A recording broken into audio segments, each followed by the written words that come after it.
La enfermedad del reflujo gastroesofágico es una condición que se caracteriza por que el contenido del estómago, el contenido gástrico, se devuelve hacia el esófago, el cual no está preparado para poder manejar las condiciones de estos irritantes y provoca varios tipos de síntomas de los cuales vamos a hablar. Básicamente es muy importante cuando uno come, la comida pasa de la garganta por un tubo que se llama esófago hasta el estómago. Una vez en el estómago hay un anillo de fibras musculares que se llama el esfínter esofágico inferior. Si este esfínter esofágico, que es como una válvula, funciona de manera adecuada, el contenido del estómago, el contenido gástrico no se va a devolver hacia el esófago. Sin embargo, en algunas ocasiones, y sobre todo en la enfermedad del reflujo gastroesofágico, por alguna condición de las que vamos a hablar, este anillo, esta válvula no funciona de manera adecuada y entonces el contenido gástrico vuelve hacia el esófago, causando diversos síntomas e inclusive daño en el esófago. Es importante que los síntomas principales del reflujo gastroesofágico incluyen la sensación de agrura o que se devuelve la comida, lo que se llama regurgitación. Estos síntomas son muy frecuentes, inclusive que puedan presentarse en la población general, o sea, todos los tenemos de vez en cuando. Sin embargo, cuando se presentan de una manera severa y repetitiva, por lo menos un par de veces muy sintomáticas en una semana o cuando interfieren en la vida diaria, en la realización de las actividades diarias, es cuando se llama una enfermedad de reflujo gastroesofágico. Ahora, hay varias causas que se relacionan con este tipo de enfermedad. Sobre todo es importante mencionar algunas relacionadas con la dieta o enfermedades que se relacionan con la motilidad, con el movimiento del aparato digestivo, como enfermedades del colágeno tipo escleroderma, pueden afectar también la válvula que está al final del esófago, el esfínter esofágico inferior, y de esta manera favorecer también el reflujo gastroesofágico. Dentro de las causas del reflujo gastroesofágico es muy importante a la hora de hacer la historia clínica tomar en cuenta los medicamentos que está tomando cada persona. Esto es porque hay muchos medicamentos que pueden producir o agravar el reflujo gastroesofágico y es importante tenerlos en cuenta a la hora de realizar el tratamiento. Medicamentos para los mareos o medicamentos para la presión arterial, medicamentos para el asma o para dilatar los bronquios, pueden afectar de una u otra manera el movimiento del esófago y la función de la válvula del esfínter esofágico inferior, así produciendo reflujo gastroesofágico. Es también importante tomar en cuenta el uso, sobre todo de manera discriminada, de analgésicos y de antiinflamatorios que pueden producir tanto irritación del estómago, aumento de la cantidad del ácido del estómago y empeorar los síntomas del reflujo gastroesofágico. Los principales síntomas de la enfermedad de reflujo gastroesofágico se dividen en lo que se llaman síntomas típicos y síntomas atípicos. Los síntomas típicos se refieren a los que se presentan con mayor frecuencia.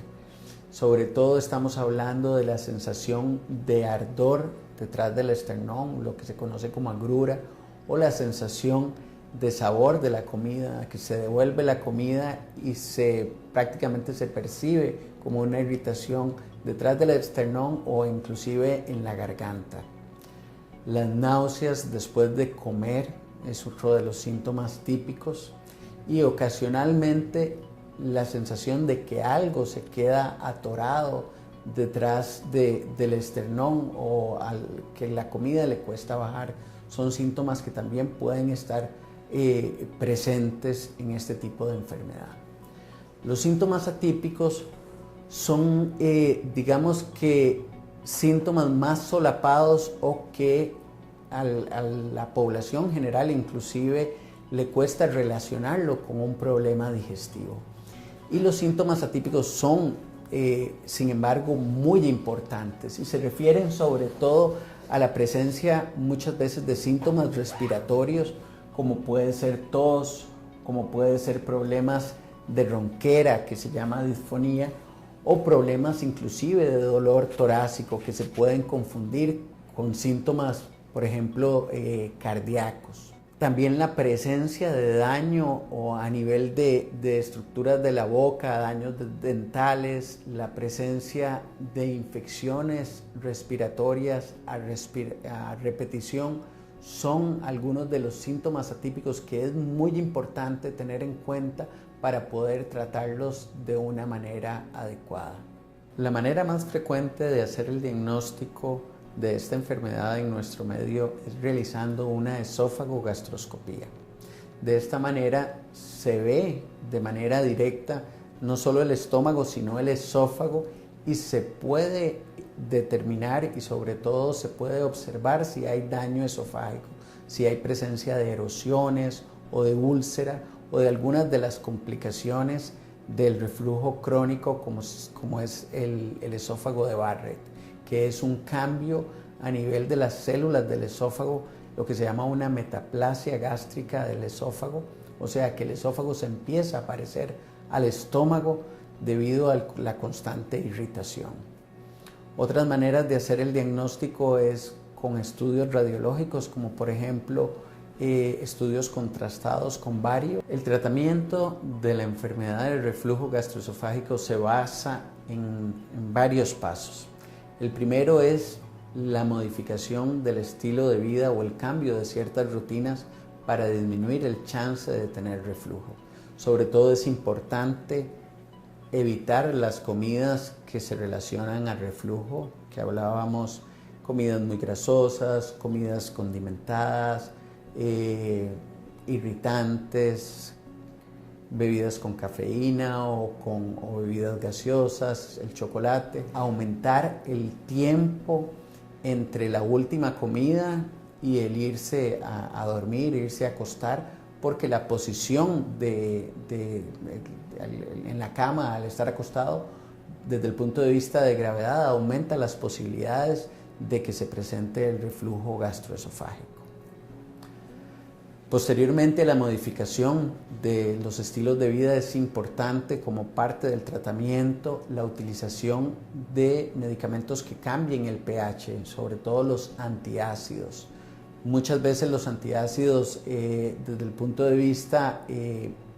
sintomático, son muy efectivos, ¿verdad? Los que se pueden tomar y rápidamente pueden aliviar los síntomas. También hay otros medicamentos que van a disminuir la cantidad de ácido, como son los bloqueadores H2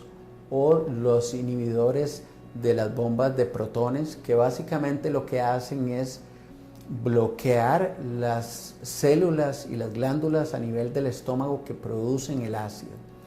Como la gran mayoría de los reflujos o de los síntomas de la enfermedad del reflujo gastroesofágico se deben a que un material ácido se devuelve hacia el esófago, la manera en que estos medicamentos actúan es cambiando las condiciones o las características de ese líquido o ese contenido que se va a devolver al esófago, y de esa manera disminuir la irritación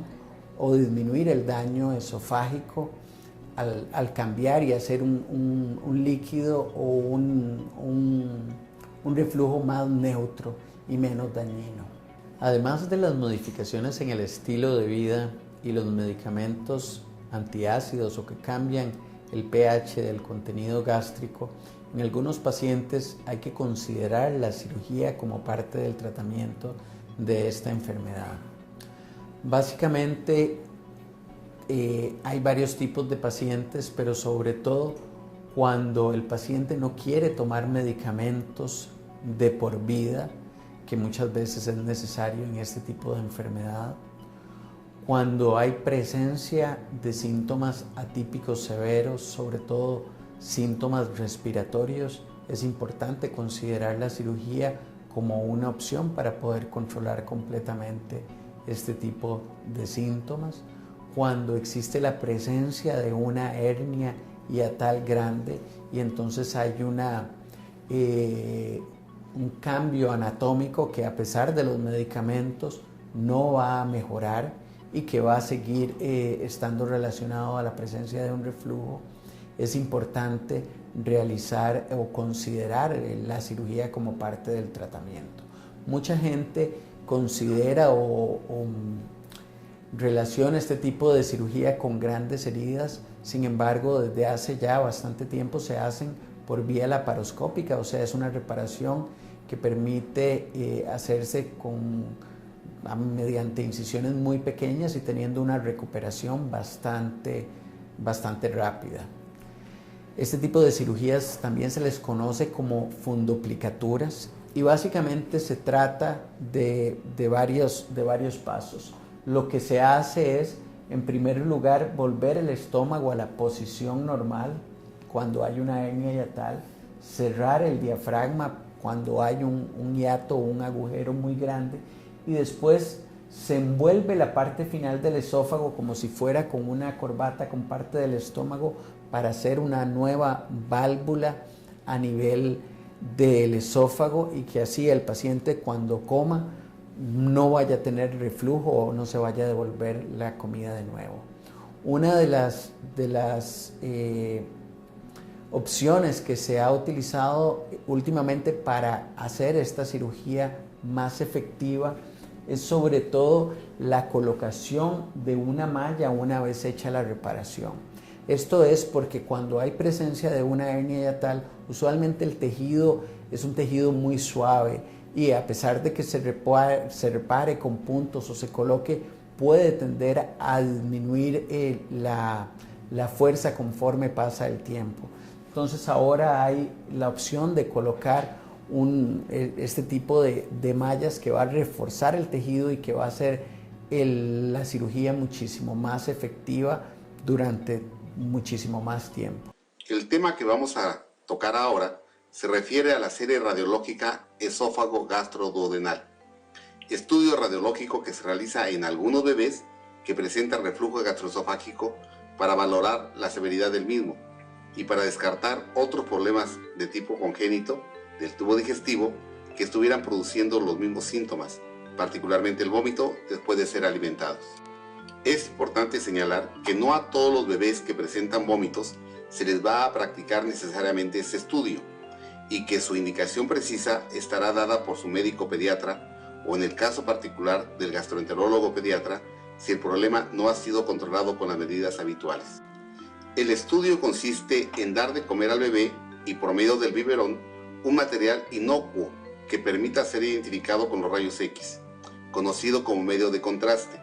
para que al pasar a través del esófago, estómago e intestinos, nos permita observar la dinámica o comportamiento del líquido dentro de los mismos. Gráficamente vemos entonces en el estudio de serie esófago gastroduodenal cómo el niño va deglutiendo esos bolos alimentarios y que van pasando a través del esófago para llegar finalmente a la cavidad gástrica. Se ven los movimientos peristálticos, tanto la deglución como del esófago mismo, para hacer avanzar el alimento o el medio de contraste, en este caso, hacia la cavidad gástrica, venciendo la resistencia del esfínter esofágico inferior.